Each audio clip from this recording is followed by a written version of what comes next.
My name is Dan Sneider. I'm the Associate Director for Research here at the Shorenstein Asia-Pacific Research Center here at Stanford. And it's a great pleasure for me to be here and for us to co-sponsor this conference with Sasakawa USA. I have learned already a lot, and I approach this in the spirit of Dr. Hoshi and to some degree Admiral Blair, that this is not my area. Rare metals is not something I have spent a lot of time thinking about, but I came to it for geopolitical and geostrategic reasons. Again, echoing what's been said before, I first started thinking about this issue in 2010 because my expertise and my area of work is on Japan, Japanese foreign policy, and on U.S. security policy in Northeast Asia, and particularly I have a strong interest in Sino-Japanese relations and the sort of ongoing rivalry between Japan and China.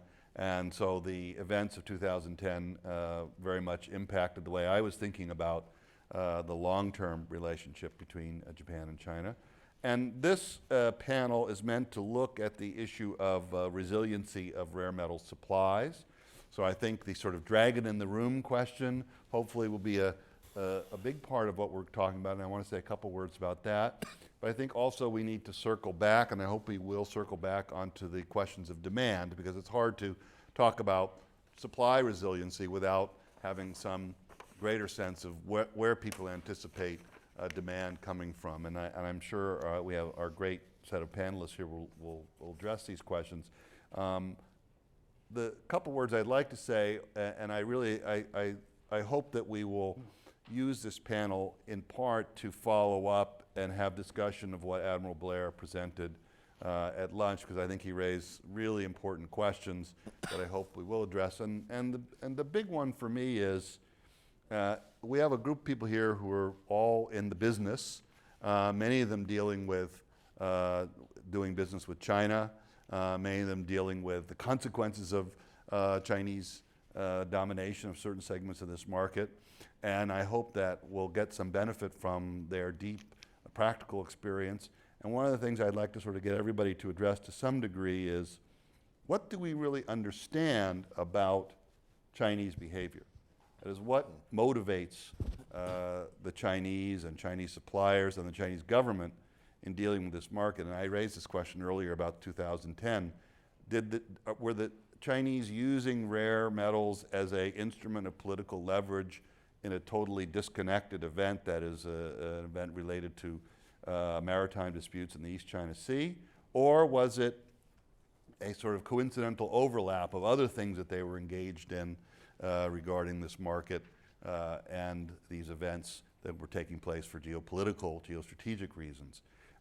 That to me is still an open question, and I think anytime you deal with China, you always have to be cautionary about the issue of speaking of China in a singular voice. That is, that there is a China. There's like Xi Jinping, and everything is decided by one man or a small group of people, and it all sort of filters down in this relentlessly well-organized fashion. I think in reality, people who spend much more time than I do going to China and talking to Chinese realize that it's a much more chaotic and in some ways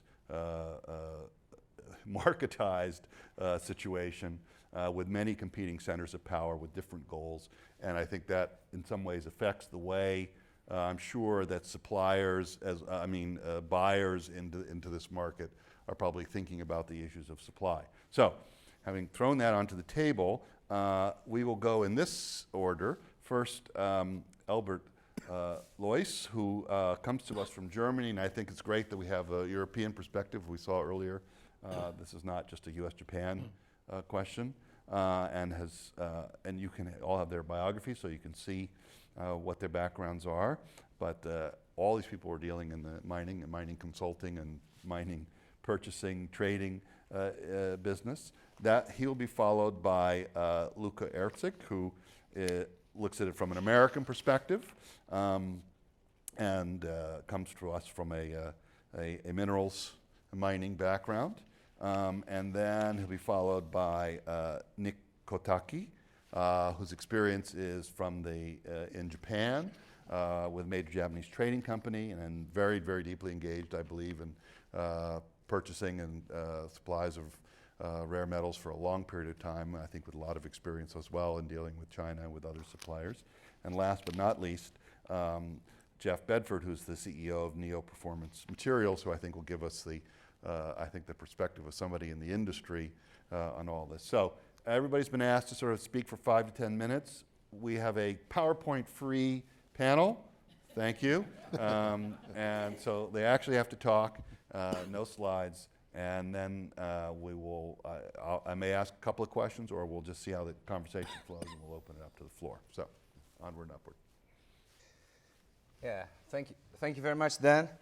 I am very happy to be able to give insights from the European point of view to this important topic, and thanks very much to the organization for inviting me. I work for a company called High-Tech Materials Advisory. I'm former business development head of the German Resource Alliance, which is an alliance of the big German corporate companies actually caring together in a multilateral way about risks in their material value chains. So, yeah, what are actually the material concerns for European companies? So, if you go back to 1989 when the Iron Curtain came down, so to say, a lot of the upstream activities in Europe were sold off. That's how they landed in countries such as China, Southern America, etc. And there's very, very few intelligence left from that time in upstream mining and processing in Europe. So the companies that buy their material for their products on international markets, they typically look N-1 at the market, at the trading floors where they buy it. But they don't have an overview of the whole supply chains. Perhaps a little bit about the commodities, listening to analysts from the London Metal Exchange, etc. But very few of the rare metals indeed. So the risk diversification approach on that ongoing basis comes from recycling and possibly a bit of source differentiation by picking the right trader. For the new tech products, the future products, there's a little bit of a different approach. There's a more strategic approach. There is something like a material value chain analysis from the mine to market point of view. And to be honest, the material demands are the outgoing point, so the downstream demands for such an analysis. It's been looked at what kind of technology will be present in the future and what materials will be required for that. First of all, it's looked at what are the capabilities of China. Then it's clear that finance is also financing of those projects and of those value chain projects is essential to the issue. So that has also been a point where we are still with High-Tech Materials Advisory putting a lot of stress to. There is very few downstream companies in Germany that are willing to put their family or their company capital to developing alternative value chains, especially in times when the prices are relatively low. So the concern, strategic concern, that point of view is less. But what they are willing is, and that I have discussed amongst others with Volkswagen even yesterday with their head of procurement, is when issues such as battery materials become more alert, so to say, because they want to build a battery cell production unit, they are willing to look at funding ways within those value chains. But first, they have to be the fitting stakeholders in this value chains at the table to discuss how such a fund, so to say, could be established. And the right and knowledgeable managers should be at the table to kick off such a fund, perhaps supported by European money in the sense of a sort of a core financing for the startup of such an international high-tech material fund.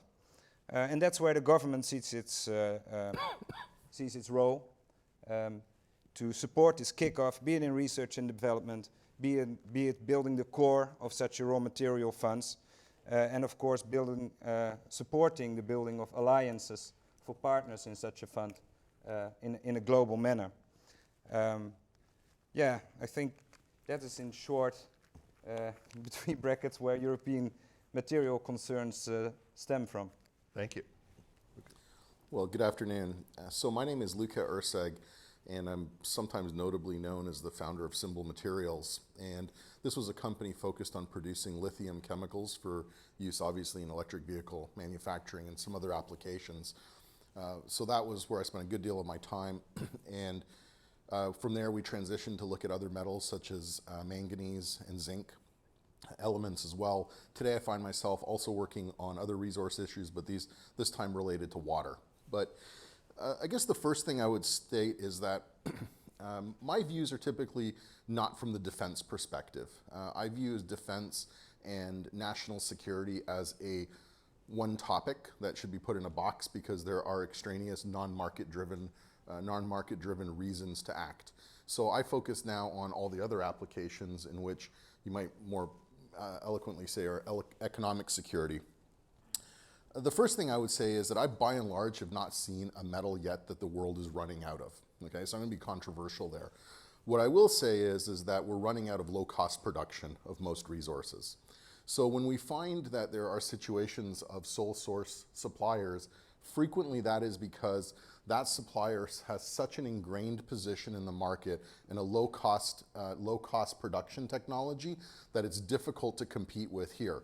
Hence, you have situations like Molycorp. Molycorp was never going to compete in the world markets, okay, at the lowest cost, marginal cost production is in China, okay? Whereas, and so there was a lot of funding that went into it on the assumption that the whole marginal cost was going to step up into in the marketplace, and that was going to be the new normal. So that's typically not the case. And we similarly saw things like that in lithium. There's some great people like Simon Moores in this room who know the lithium industry as well or better than I do. But lithium is an interesting market, right? There's two ways to produce it. You can smash it out of rock, smash it and burn it out of rock with chemicals, or you can selectively extract it out of brines. Brines are the lowest cost form of production for lithium. But the thing is that hard rock deposits of lithium are instantaneous capacity. They can be turned on in about 2 weeks' time. All right, and China has about 20 different lithium spodumene or spodumene producers that can process these ores that come from all over the world. So what happens is you have a stair-step function in the supply curve. You have this situation in which lithium gets produced, and then it gets, at a high cost, and then the brine resource, which takes about 24 to 36 months to bring online, brings the price back down. So this is how these markets frequently operate. Now, I fundamentally believe that the government should not have a role in most of these markets, except for I fundamentally agree with the Admiral, forgive me, Admiral. And let me clarify that. So what I mean by that is I don't believe the government should play in procuring supplies, but I do believe that the government plays an important role in information gathering, data gathering, establishing policies, and really having strong and fostering research. Now, one thing, I had a lot of experience in working with Japanese firms and Chinese firms. What I find interesting is the Japanese economy fundamentally has something different, has a culture of information that we don't. And that's centered around trading firms. And they're geared that way, where these trading firms are market makers. And there's a better exchange of information. Here in the US, we go completely the other way. First, I'm going to build it all up myself, and I'm going to keep it, I'm going to hold it tight, and then when I'm like levered up 99% in debt, I'm going to sell it all off again, and it's a bunch of pieces out in the marketplace. So, culturally, I think Japan is farther ahead, much farther ahead than the US in sharing this information. I do think that we need enabling legislation for strategic resources. But these are policies that fundamentally drive market opportunities.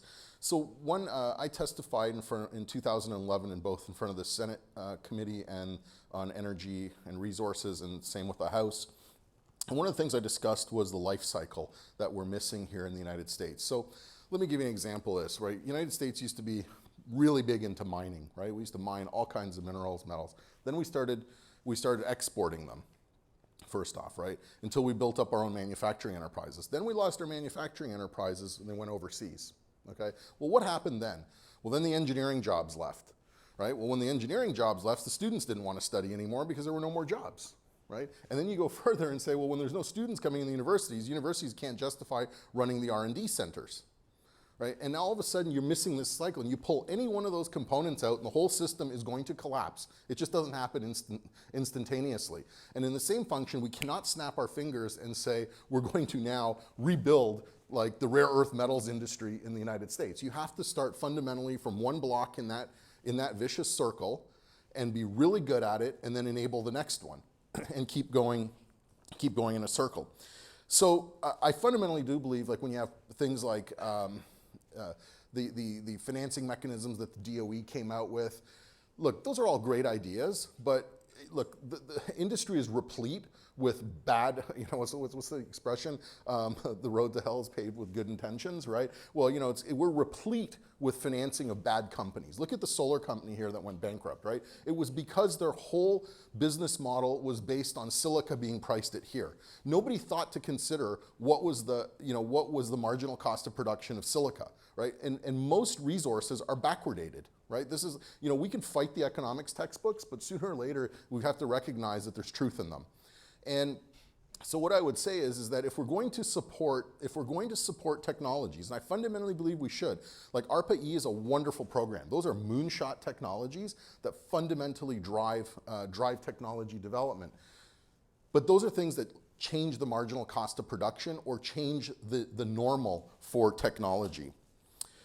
Now, I think that leads us to what can companies do, which is I think companies really need to have a focus to develop a culture of innovation. So thinking inside the box, folks, is called improvements, okay? Thinking outside the box is called innovation, right? Unfortunately, I've worked for many large companies, I've never seen a large company actually understand that, okay? But we get it here in Silicon Valley because this is an area built on innovation. So you need to develop a culture that can overstep supply challenges, and US companies have a lot of problems with that. We think, we need to think through product innovation, R&D, and even marketing. So let's consider some of these ideas, but the fact is that we have to move from being reactive to being responsive. Responsive means that you have to have a plan on what you're going to do if there's a supply shock, right? And not just a stockpile, right? Like that's only a short-term fix. What is the long-term fix? For tech execs, I would say, you have to look at this systematically and you have to look at it as an opportunity. And that's one thing I think large companies could take a lesson out of from Silicon Valley. Most companies plan on a superficial level. I think supply stockpiling is superficial, right? Get after your technology, find better ways to produce. And I'm going to give you an example of that. But so the example that I would give you there is that at Symbol, we predicted in 2009 that the battery market was going to be short in 2016, okay? So we did fundamentally make one really big mistake at the company. We forecasted the price of lithium in 2016 at $8,000, lithium hydroxide at $8,000 a ton, and it's actually exceeded $16,000 a ton, okay? And we literally predicted that. But here's the interesting thing is nobody believed us, except Simon, who's sitting here, that we said that lithium hydroxide was the product that we were going to be short in the marketplace with. Every lithium battery until 2 years ago was produced with lithium carbonate. But the technology shifted. But we did not know that here in the United States. I could tell every company that came through our doors that, and they told me we were wrong, right? And that's where the supply shock hit. But lithium carbonate prices have still remained relatively low. So, you really have to dig in and understand the dynamics of chemical compounds, why we produce certain ways, why things change, and work with my co-panelists here, companies like that to explain this to you. We went through a process of actually mapping the entire supply chain, and that's how company executives can address these things. But I think in the United States, it's a cultural issue that transcends government, companies across the board, and each has to do its own part, but each has to recognize its own limitations as well. So Thank you. Kotaki-san. Thank you very much. My name is Nick Kotaki from the company called Material Trading Company. I've been doing all the imports of rare metals, including rare earths, for the last 30 years, including my 17 years experience in London. And it was August 2010 when I came back from London to Tokyo to run my own company. I was so keen to start a large volume of rare earths business, but immediately after set up my company in August, in September, there was an incident. And there was no shipment at all for the next 3-4 months. And I was so devastated, but I used to live in Harrow, near North London, for the 17 years in my life. And there was a school called Harrow School, where Sir Winston Churchill studied. And I remember his words that when you are going through hell, just keep going. Yes, that was the only message I learned clearly from my experience in London. So I was patient to recover from the shock. And from January 2011, I started to do a lot of contracts with Japanese companies. So from my experience, I use my 5 minutes to say 2 big issues to prove that I'm 99.999% clear there is a China risk again. And to prove that 2 issues, I'll give you 2 reasons. So one issue is that there is a structural barrier in Japan and Western countries that we should wait for another China risk in the future. There are 2 reasons why there is a structural barrier for that. One is that a limited capability of the stockpiling of this sort of products. Taking the Japanese customers, for example, rare earths is not a single product the Japanese customers want to purchase. There are very, very detailed difference of specifications. I remember that one customer said they cannot receive our delivery because the specification of iron content is exceeding 0.1 ppm over their spec. So they rejected our delivery, and I lost $500,000. That is happening when there is a supply shock in 2011, 2012. That proves that the delivery of these niche market products are very, very precise. So that is, we expect a limited capability of stockpiling by the government and also by medium and small-sized end users.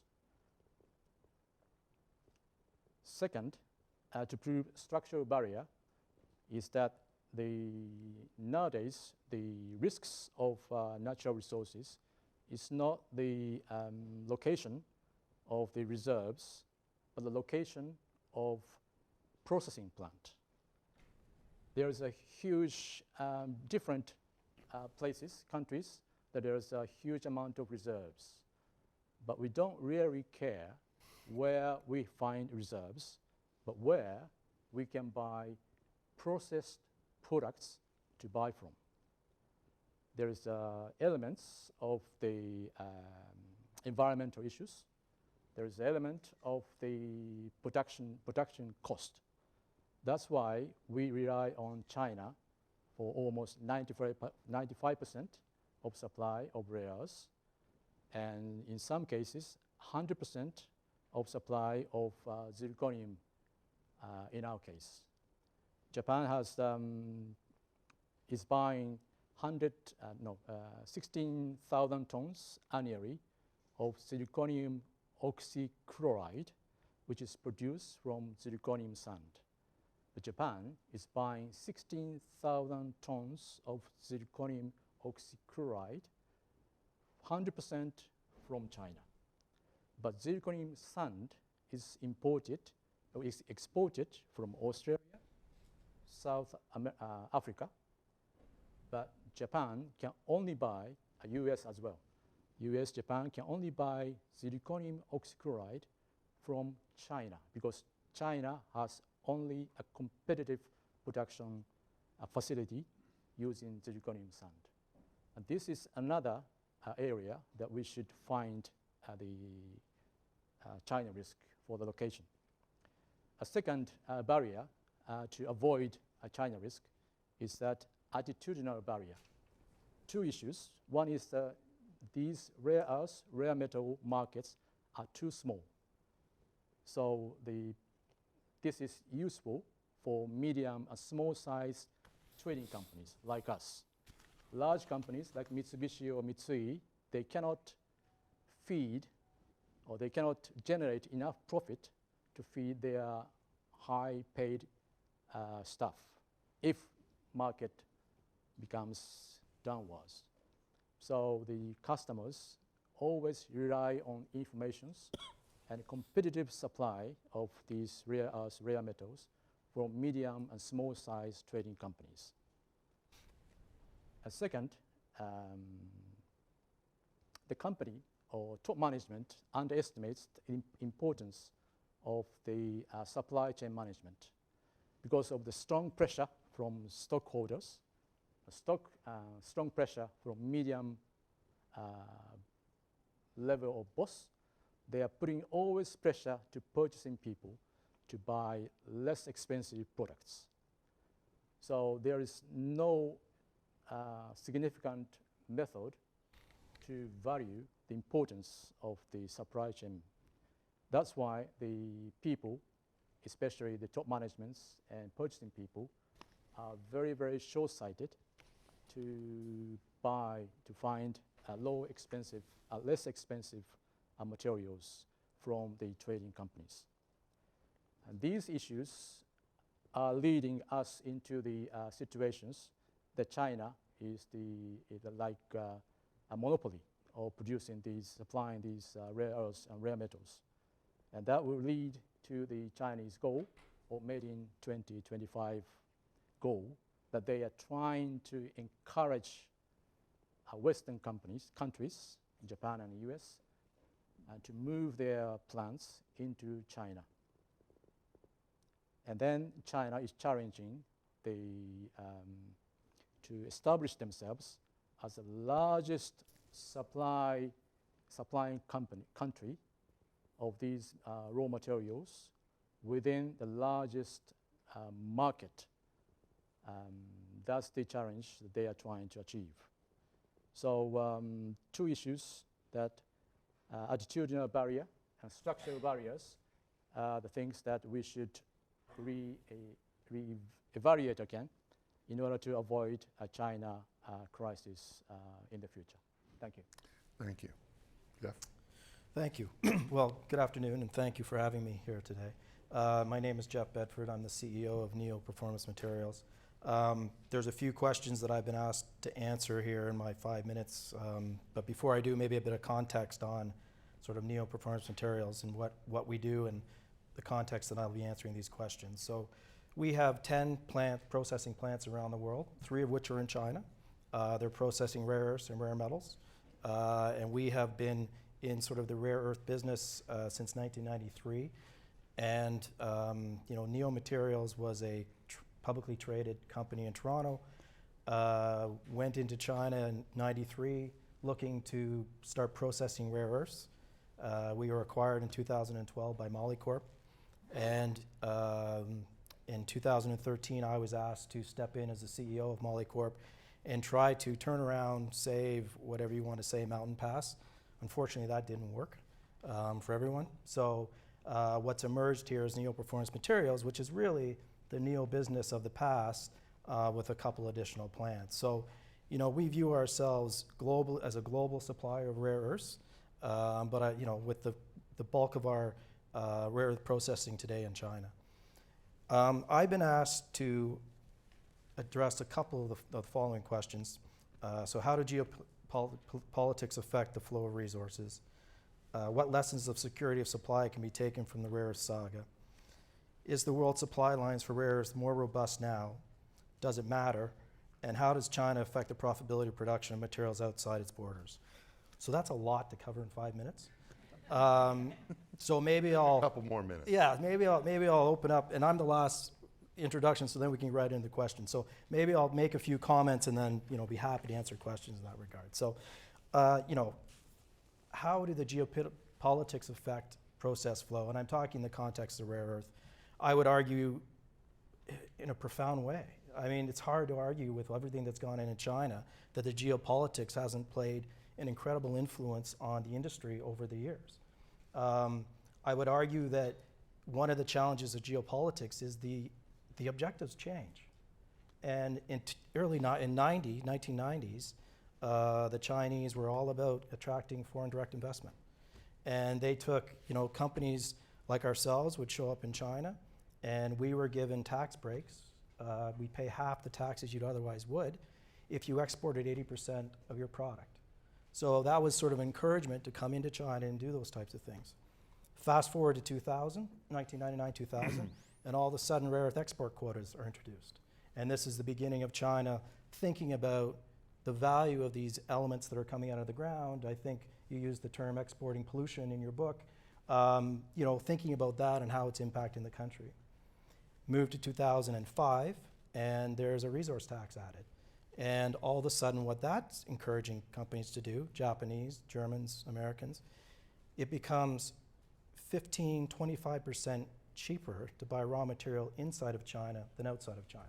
So economics kick in, and companies, Japanese, American, German companies go, well, I need to be competitive, so I'm going to go to China. And lo and behold, China moves from being sort of a flywheel market in a way for us early on to now being the largest consumer of rare earths in the world.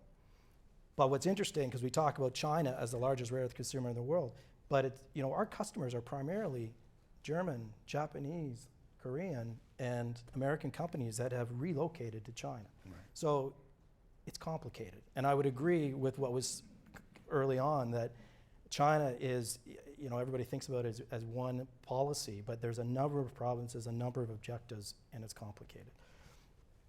I would also say that when it comes to geopolitical, sometimes they backfire. The unlicensed illegal mining that you see going on in China today, which is a significant problem to the industry. It really is. The challenge is that when you put on taxes and quota values and all those types of things, it makes it so lucrative to do illegal mining. You're sort of encouraging people into the black market. So that's also a challenge. So even things that go out with the right intention, trying to get control of the environmental regulations, trying to encourage companies in China to do the right thing, can ultimately kind of come back and bite you and impact the market in ways that you weren't anticipating. I think we've heard a lot about the 2010 embargo of material going into Japan. I'll step back a little bit when I think about the rare earth saga. In my mind, it really started with the export quotas. And in 2010, all of a sudden, China decided that they would reduce the number of export quotas pretty drastically by 30%. So all of a sudden, everybody who's sitting outside of China consuming rare earths, they're thinking about supply and demand, not in the macro context, but in the context of, here's how much is going to come out of China, and that's not going to be enough. And that was a real challenge, and that really turned the industry upside down on its head. And what happened, again, in unintended consequences, is these export quotas were given to companies like ours in China, qualified companies, and these quotas ended up getting a value assigned to them. At the peak of the market, it was $2 for cerium and $100 for the quota. And that's why cerium went to $102. So again, it was a very unusual and complex time. But what we saw there was the prices ran to 1,000, 2,000 times, depending on which element you're talking about. And I think the lessons there were that these are strategic, functional materials that are important, and they need to be treated with respect. And what I mean by that is they need to have diverse, and I'm preaching to the choir here, they need to have sustainable, geographically diverse supply chains. I mean, the industry needs that as a whole. There needs to be recycling, and people need to think about how these materials are being used. Before the crisis, we had people approaching us in our magnet quench division, which makes magnets. They wanted rare earth permanent magnets for the clasp of a purse, of a lady's purse. So that's not really a good application for material like this, but when it's thought of as a commodity, those are the types of applications that show up. So I think that's the first lesson. I think the second lesson that we're seeing now is there's very short memories.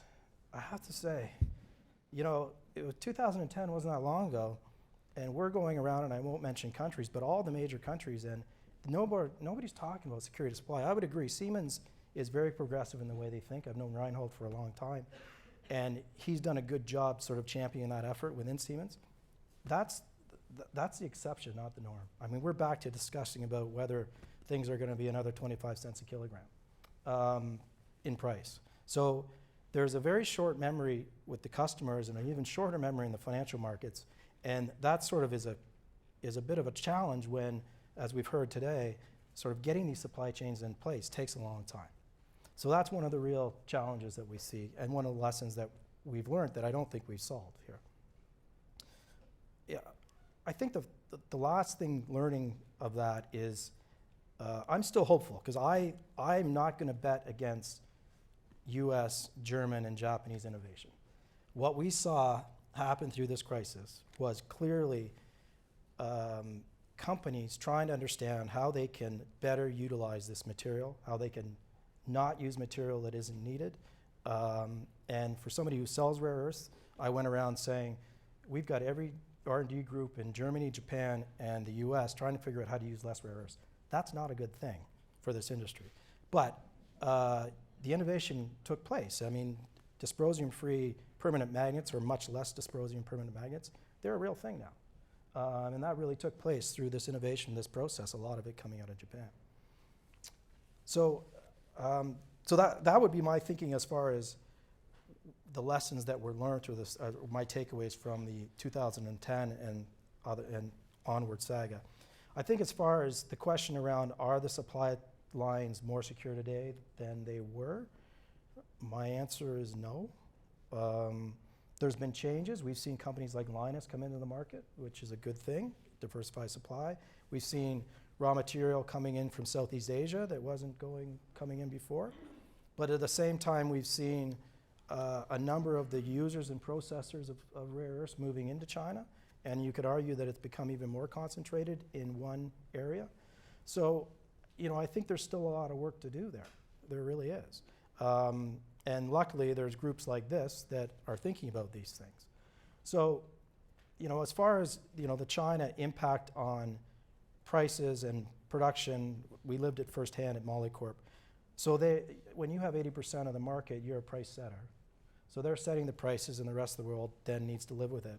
It's difficult to go to somebody like Siemens and say, you need to pay a premium because we're not a low marginal producer, so we need to think about security of supply, and so do you, when they know they're competing with people that aren't paying that premium. So it's a real conundrum for them. And it's not that customers aren't thinking about it and don't want to do the right thing. It's just a real challenge for them to be able to do it. So I think I'll stop there, because that's probably my 5 minutes, and I could go on for a long time, but I'm happy to answer questions. That was terrific. I just want to ask maybe two quick questions and open it up. One is, and this was really raised by all the presentations, but particularly the last two. So what is, in your estimation, all of you, the Chinese intent? Is it to use rare metals as a point of leverage and for political or global ends, or is it to force the end users to move their production to China from the point of view of their own sort of global competitiveness and ability to control global markets in some key emerging industries, particularly like electric cars and so on? And secondly, under what circumstances would you imagine a repeat of a 2010-like situation, that is a curbing of supply? What would prompt that to happen when you sort of think about, all of you think about things that you have to prepare for? So, floor is open. Go ahead. Yeah. I'm sure that the China risk is there, and it's a matter of when and not if. And in order to avoid that, we should cooperate with the other Western countries like Canada, Australia, and other areas to find alternative supply source. But that can be only possible if or when we are doing a good business with China. The company like us, we have good relations with Chinese suppliers and know how they are reacting, they are targeting.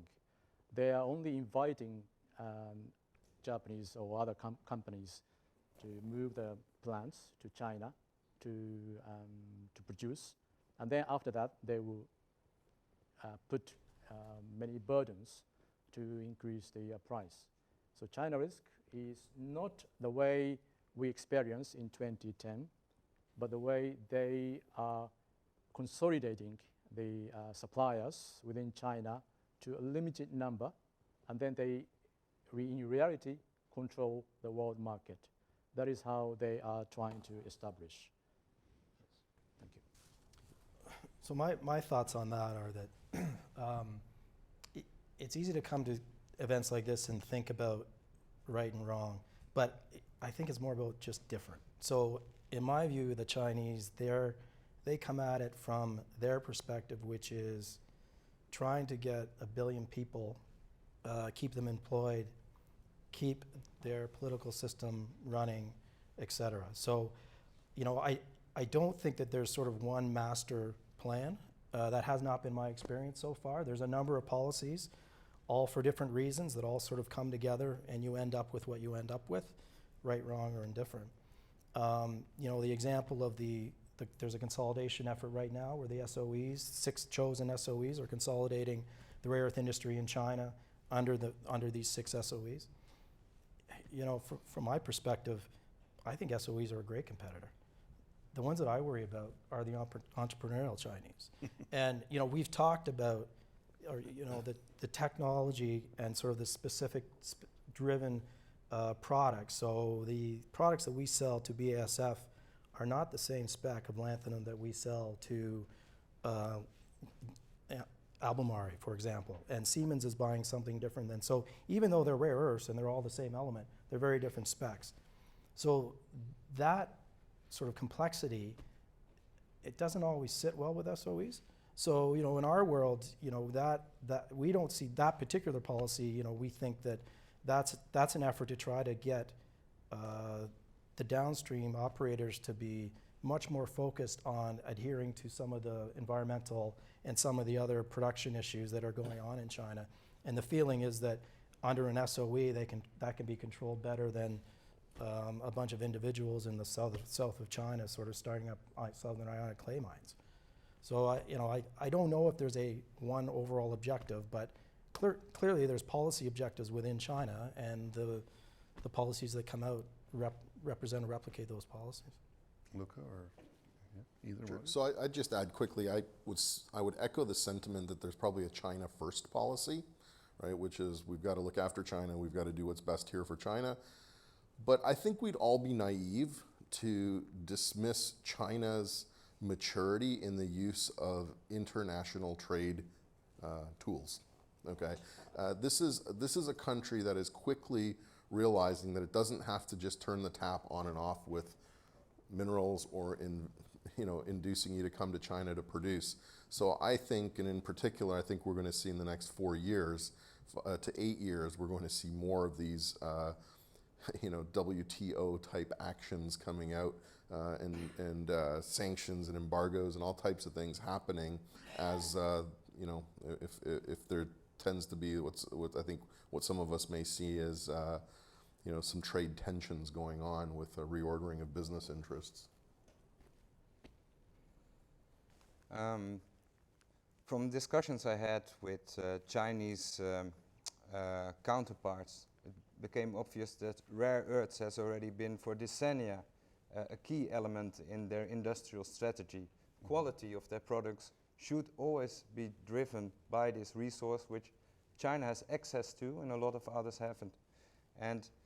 But they also knew that the market, the end consumer market, wasn't ready yet to pay the price for this. So they have used waves of governmental instruments to reduce the costs on the various levels of the value chain, in principle. It started off with, in principle, giving a huge benefit to Chinese companies to have an oversupply on the mining side. After that oversupply was there and caused a cost reduction effect, the next wave was processing. There were taxes for production.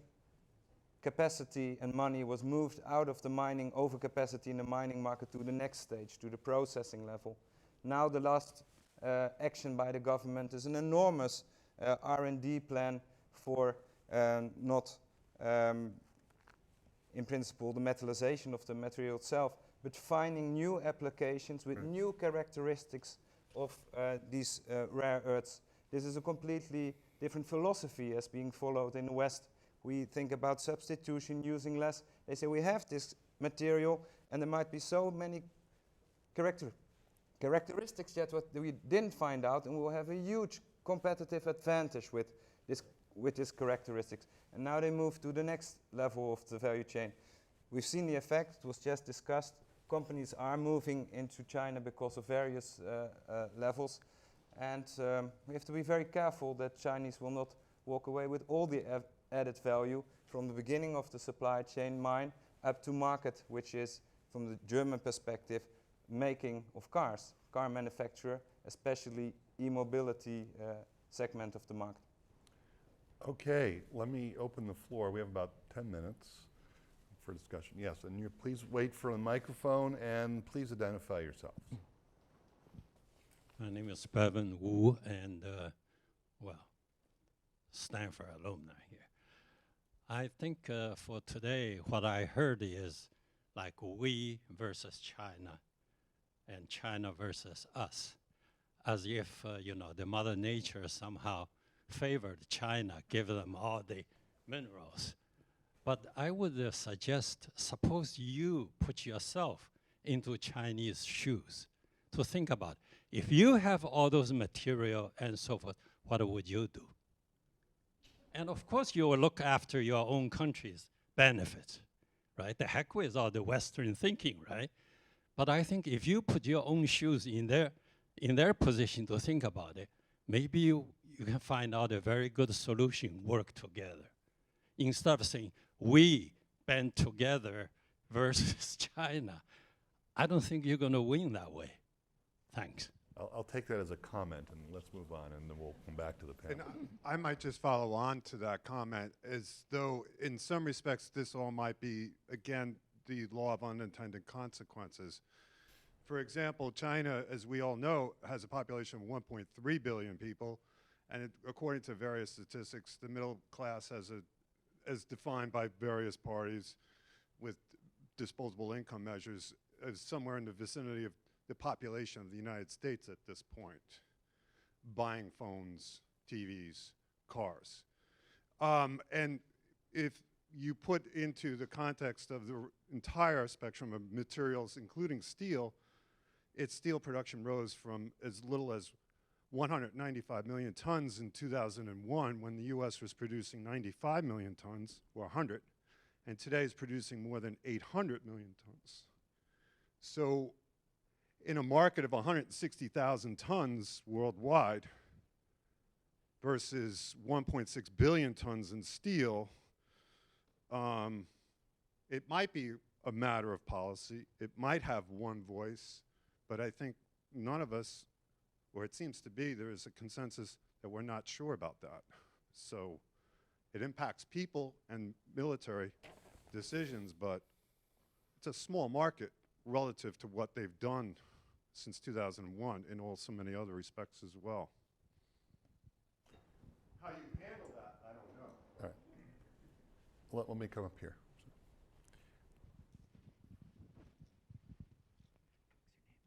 So Martin Sturmer from the Federal Reserve Bank of Dallas. So in the oil market, we also had very high prices. We had some monopoly power by OPEC. And then you had this huge innovation in fracking as a response. So I was wondering, do you know about any innovation or potential innovation in mining technologies that could bring down kind of the cost of mining these materials outside of China? So I'm going to collect a bunch of comments and then we'll come back to the panel. So let me do it that way. Go ahead. Over here. Can I just answer that real quick? So But if you could wait for the microphone, that would be useful. Thank you. there's no innovation in mining. There's resources are ultra abundant. As I pointed out, the United States dumps this resource. It's totally available. It can be captured for literally, it's actually got a positive capture cost because the companies that are intentionally disposing of it to avoid regulations are spending money to dispose of it within other regulated environments. So the resource is super abundant and can come online. The problem is, a lot of these gentlemen have pointed out, is in the resource value chain, which China controls.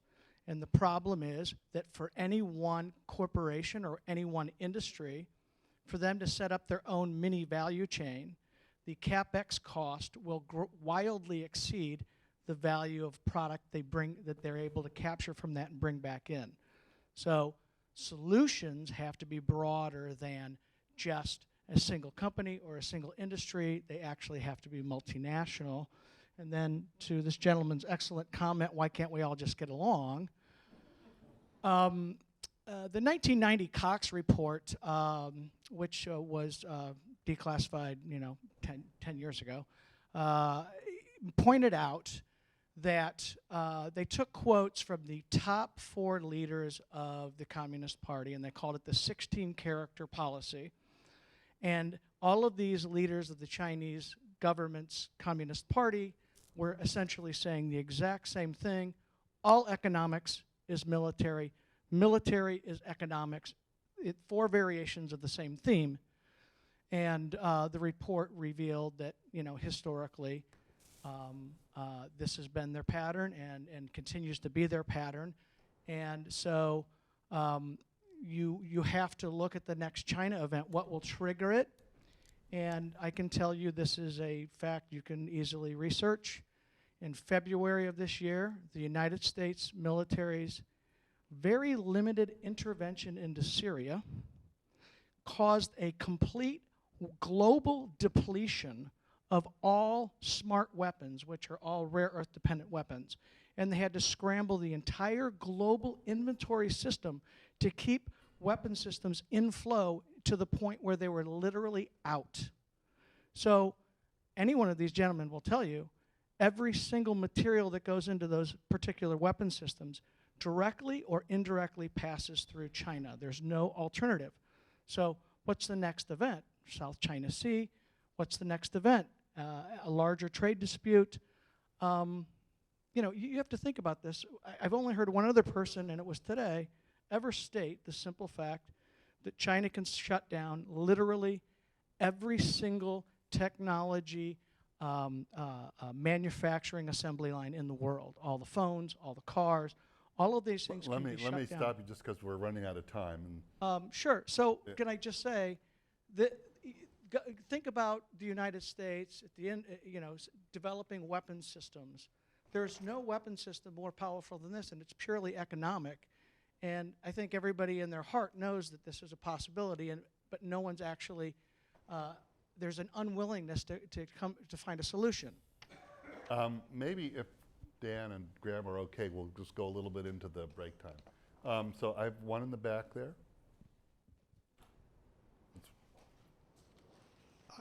John Kaiser, Kaiser Research. I run a website that is mining and exploration companies. I have here 40 pie charts from USGS data of supply, metal supply. China dominates in most metals. In 1980, it was a minor producer in almost all of them. Now, a prominent mining entrepreneur called Robert Friedland has said that pollution and corruption are toxic to the future of the Chinese Communist Party. And by that he means that pollution is egalitarian. It affects everybody, and the corruption is at a local level. China is installing 350 water quality monitoring stations in all the major cities as part of an effort to shame the local bureaucrats into identifying the culprits. The mining industry is a major source of waterborne pollution in China. China's undergoing an environmental awakening right now, and if it gets traction and the local pollution, oh my God. Just try and finish that while my nose bleed. Anyways, if this environmental awakening is successful, we will see significant declines in metal supply. The prevailing assumption is that if we get higher metal prices, China will still ramp up supply to accommodate that. But I think the big shock is that the supply will come down. If China then decides to impose export quotas again, do we have a leg to stand on in complaining that China should not be allowed to protect its domestic supply needs because it is finally coming up to our level of environmental controls? Good question. Let me just take one more comment and then allow the panel to respond. Go ahead. Or question or something. Sorry, I'm just... Yeah. Hi, I'm Simon Moores from Benchmark. I've actually got a question. One is for Nick. You made a really interesting comment that you don't care where the mines are, you care where the processing plants are, where you can buy that refined, ready-to-go material for your customers. I think that's really important for these niche specialty minerals. My question, do you ever foresee companies like Siemens vertically integrating to owning rare earth separation plants, not the mines, but the separation plants? And maybe also the same question to Luka for cathode to lithium. All right, I apologize for those that I couldn't get to. Give you guys each a short response to all of this, and closing thoughts. Yeah, start, sure. So I will, that question wasn't directed at me, so I will leave that one for, I guess, listening to this, one of the consequences of the 2010 price hike that we saw because of the quotas was that quickly blew back into China, because a lot of the rare earth products that were being used outside of China were then coming back to be assembled inside of China. So, you know, I'm more in the camp of, and maybe it's not realistic, but I'm more in the camp of figuring out a way that we can sort of be interdependent, because we are, as opposed to trying to figure out ways that it's us against them. I think that's a big challenge. I also agree putting military in a different bucket. It's really not what I do. Think about it much more from a company commercial point of view. But you know, I think that China is as interested in keeping these products flowing for other reasons, because they also impact their industries and their people in China. So I think that sort of this interdependent relationship, it has been working, it can be working, but we also need to have our eyes wide open as you know, who we're dealing with and who around the world is interested in what it means.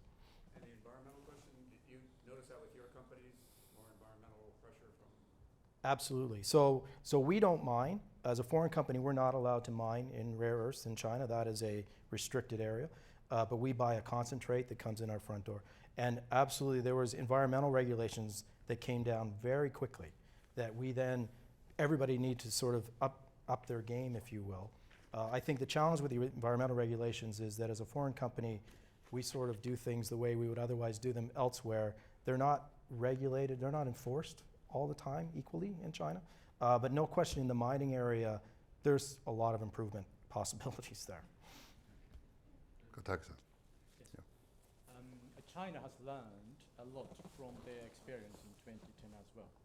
And China noticed that there is no meaning for them to use rare earths, for example, as a political weapon to negotiate with the Western countries. So they just learned that they try to consolidate the suppliers and then pretending that it is totally depending on the commercial decisions of these private companies within China, just like, for example, iron ore. 2 or 3 big giants are controlling the world market. After China couldn't supply enough iron ore to the world. So these rare earths and rare metals may follow this sort of strategy.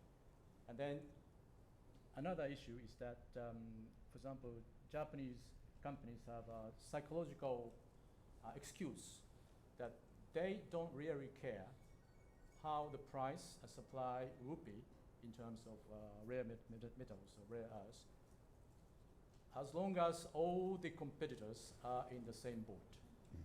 So if the price is going up, that's fine, because everyone are competing in the same environment.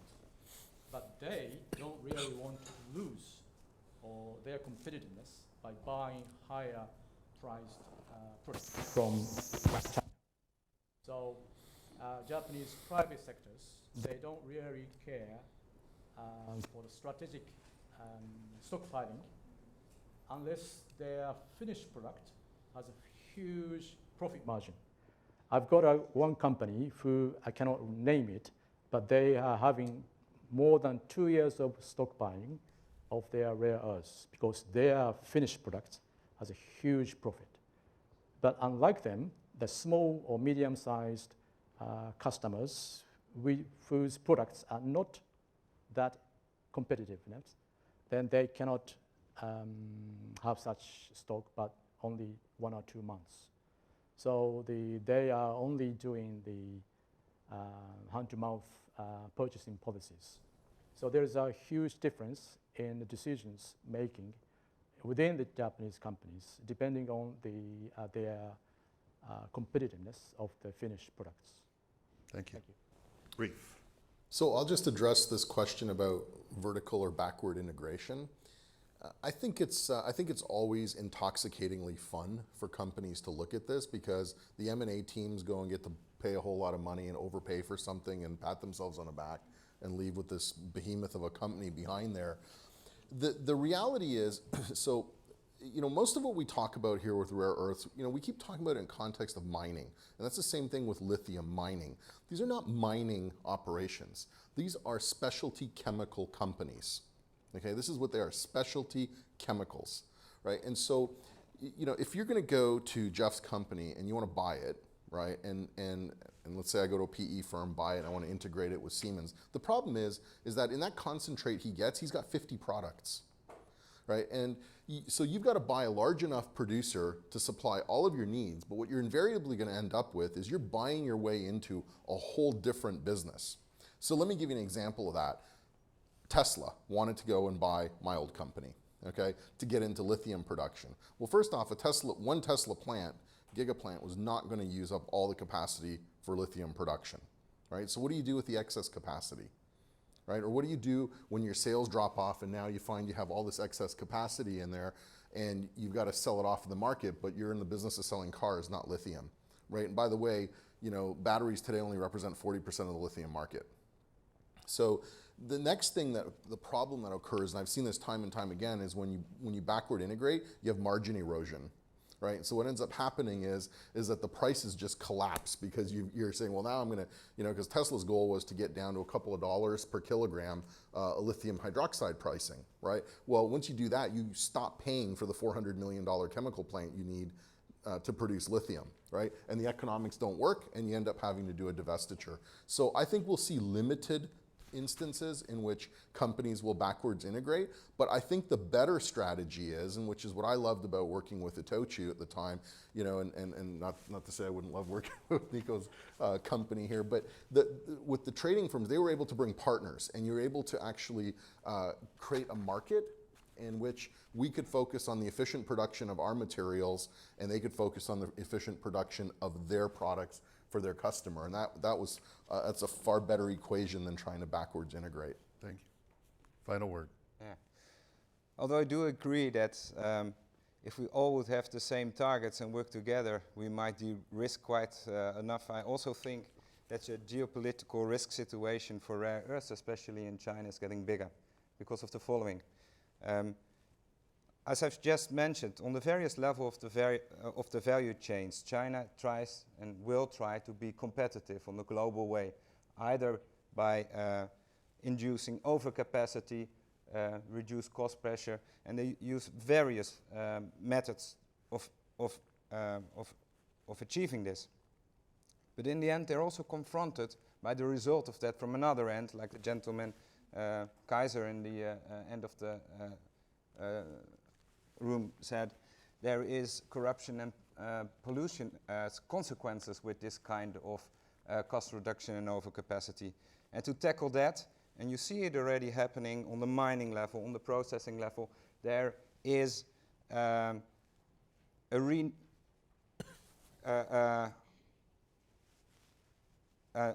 level of concentration again from a nationalistic point of view of those companies. The degrees of freedom that were guaranteed to create this overcapacity are being reduced. State companies are being consolidated, that was the word I was looking for, in a quite massive and also law-propelled way. In the next 5 years, this should mean that illegal issues will also be reduced, that overcapacity will be reduced, that pollution and corruption should be better controlled. There would be only 6 national champions, so to say, and I'm sure this will not be limited to the processing stage of rare earth. It will go all the way in all the levels, and that means, in my perspective, a huge potential of geopolitical manipulation, let's call it like this, on the several value add levels for rare earth products, and it is an issue to take care of. Well, I ate up some of your break time. Maybe it'll be restored by Graham, but I hope it was worthwhile. It certainly was for me. And this discussion about China, I've had in many other contexts, the same type of debate, and I think it's a very important one to have. And I really want to thank the panelists for a really rich discussion, and thank the audience for great interventions and questions. So.